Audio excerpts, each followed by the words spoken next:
대법원 2022도 8664 판결은 단순히 영업비밀 유출 사건이 아니다. 이 판례의 진짜 핵심은 외국 회사도 대한민국 법원에서 처벌할 수 있는가? 라는 국제형사법의 문제와 직원의 범죄를 회사의 범죄로 어디까지 연결할 수 있는가?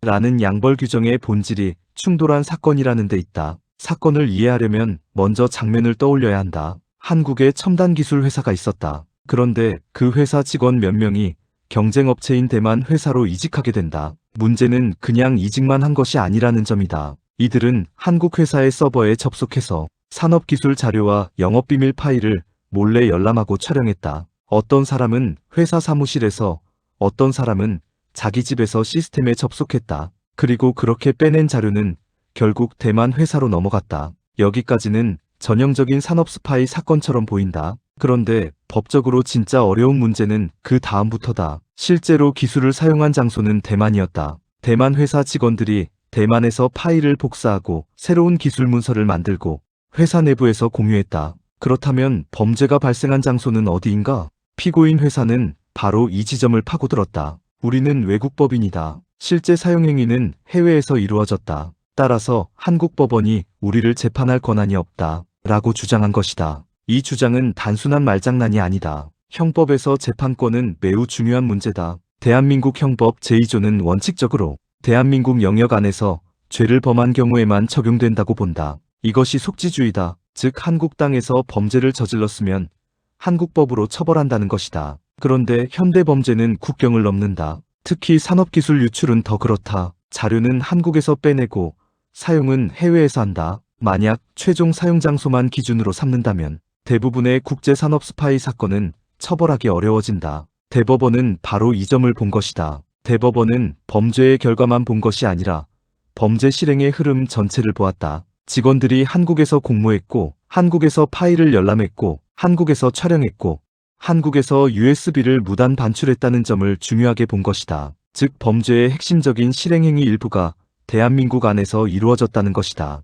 그래서 대법원은 비록 최종 사용행위가 해외에서 이루어졌더라도 범죄 일부가 한국에서 실행되었으므로 대한민국 영역 내 범죄로 볼 수 있다. 라고 판단했다. 여기서 학생들이 반드시 이해해야 할 핵심은 형법상 범죄지는 단순히 결과 발생지만 의미하지 않는다는 점이다. 실행행위 일부가 이루어진 장소도 범죄지가 될 수 있다는 것이다. 이 사건에서 더 중요한 논점은 양벌 규정이다. 양벌 규정은 쉽게 말하면 직원이 회사, 업무와 관련하여 범죄를 저지르면 회사도 처벌할 수 있다는 규정이다. 예를 들어 직원이 회사 이익을 위해 영업비밀을 유출했다면 직원뿐 아니라 회사도 벌금형 등을 받을 수 있다. 그런데 여기서 문제가 생긴다. 회사 자체는 손으로 파일을 훔친 적이 없다. 실제 행위를 한 것은 직원들이다. 그렇다면 회사 범죄는 어디까지 직원 행위와 연결되는가? 대법원은 여기서 굉장히 강한 표현을 사용한다. 종업원 행위와 법인 행위는 내용상 불가분적 관련성이 있다고 본 것이다. 쉽게 말하면 이런 의미다. 직원들이 회사 일을 위해 범죄를 저질렀다면 그 행위는 사실상 회사 범죄의 일부다. 즉 직원 범죄와 회사 범죄를 완전히 분리해서 볼 수 없다는 것이다. 그래서 대법원은 직원들이 한국에서 범죄를 실행한 이상 그 직원들의 행위가 곧 회사 범죄의 일부가 되므로 회사 역시 한국에서 범죄를 저지른 것으로 본다고 판단했다. 바로 여기서 이 판례의 무게가 나온다. 이 판결은 단순히 외국 회사를 처벌했다는 의미가 아니다. 국제경제범죄에서 회사와 직원의 행위 연결을 굉장히 넓게 인정했다는 의미를 가진다. 하지만 동시에 위험성도 있다. 왜냐하면 형법은 원래 엄격해야 하기 때문이다.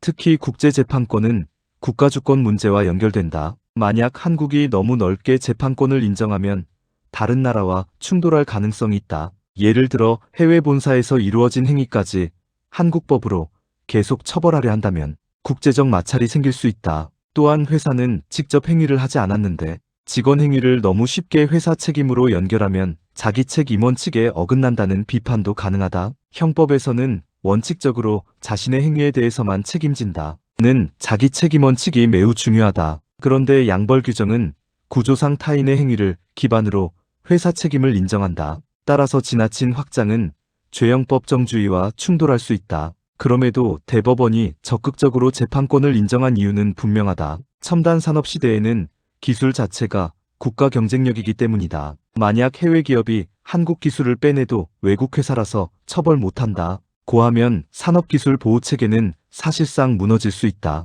그래서 이 판례는 결국 기술주권 보호를 위해 국제형사재판권을 적극적으로 행사하겠다는 대한민국 대법원의 메시지로 읽힌다. 특히 다음 부분을 기억해야 한다. 첫째, 실행행위 일부가 국내에서 이루어지면 국외결과범도 대한민국 재판권이 인정될 수 있다는 점. 둘째, 양벌 규정에서 종업원 행위와 법인 행위는 실질적으로 밀접하게 결합되어 있다는 점. 셋째, 외국 법인이라도 국내 실행행위와 연결되면 대한민국 형벌법규 적용이 가능하다는 점이다. 이 판례는 앞으로 국제산업 스파이 사건, 반도체 기술 유출 사건, AI 기술 유출 사건 같은 첨단 기술 범죄에서 매우 중요한 기준점이 될 가능성이 크다.